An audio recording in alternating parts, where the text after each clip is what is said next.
It's Eskom versus Soweto residents. The power utility says it will continue to cut power supply to residents who do not pay their electricity bills. Soweto residents collectively owe the power utility billions of rand.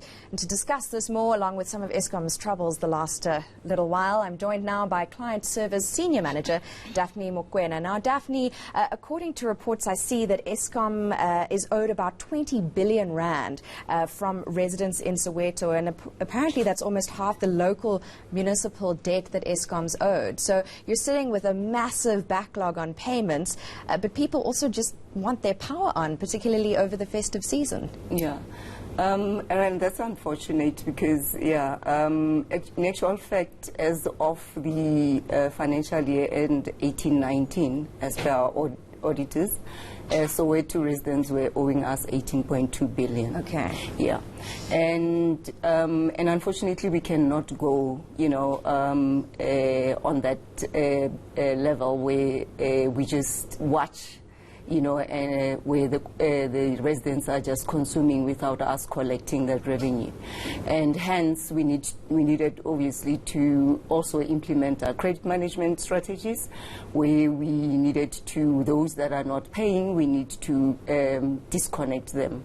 And unfortunately as well, since we, I don't know if you are aware of this, that we also have implemented a program where we are actually converting the conventional meters to prepaid meters, so that residents can actually manage their consumption and pay as much, pay whatever that they can afford. And unfortunately, even in this, having implemented this program, or converting the customers into prepaid, we're seeing other customers bypassing our meters and or bridging our meters and tampering with our meters and buying from ghost vendors. It's certainly a very difficult situation that you're in. We all, I think, as a nation are aware of the kind of pressure Eskom is under. We had days of load shedding, level 6 power cuts.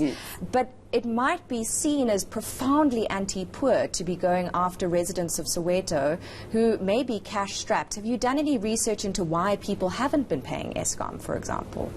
Look, in terms of our credit management strategy, this is not just focusing on Soweto. And I think all, areas where we are supplying as Eskom, the same strategy is being implemented, where when customers are not paying us, we actually have to disconnect them, unfortunately. Is that the only option, though? Or come to a certain arrangement where whatever that is owed to Eskom can be paid over a period of time. And hence, that is why we're saying if customers are on prepaid, then you can actually manage what you're consuming as per your affordability. But unfortunately, in Soweto, most customers are resisting to this, and we're working with the municipality as well, because remember, for those that are poor, there's an indigent policy where there's a free basic electricity that they can actually participate in that program, where they can get their free, I think in city of Joburg, where Soweto is under, they start from 25 kilowatt hours, which is small. But I think we have engaged with the city to say, can they not at least increase it to 100 kilowatt hours? So that concession is on the municipality side and the city side. But how aware is Eskom of the kind of optics of the idea of going after people in Soweto, even though, of course, you're under pressure, you're cash-strapped, and clearly there's a problem with power supply? Yeah. When you put it like going after the people of Soweto. Well, aren't you? I mean, they owe you money. They owe us money, and we need to collect, or we need to stop the bleeding. But it's not that we're just going after the people of Soweto, but we're going, obviously, after the people that are owing us and saying, how do we work together to actually stop the bleeding?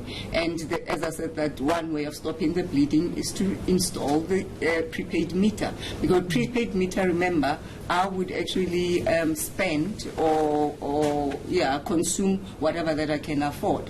But unfortunately, if I'm just on a credit meter, I can actually use electricity as much as I can, or as much as I possibly can. And possibly can when there isn't load shedding. Yeah. I cannot actually afford that. And what we've seen in Soweto, and probably you guys have also seen that, is that we've got a lot of backyard dwellers. And as much as you're saying most of the people in Soweto are poor, but remember, those backyard dwellers are actually tenants to the property owners, and they are actually contributing to paying rental, and actually contributing as well to the consumption of the energy that we're seeing. And hence we're saying, as much as you are collecting that rental from your tenants, also collect the energy that they are consuming. Just lastly, and very quickly, Daphne Mokwena, please tell us, are you confident you're going to get that 18-odd billion rand from the residents of Soweto? Look, we might not get it, but it shouldn't, be... or we shouldn't just watch and see it just growing. Thank you. Hence, that is why the introduction of the split prepaid meters. All right, thank you. Daphne Mokwena there from Eskom. She is the Client Services Manager at the National Utility. Not an easy task trying to get that money, never mind this time of year. Moving on to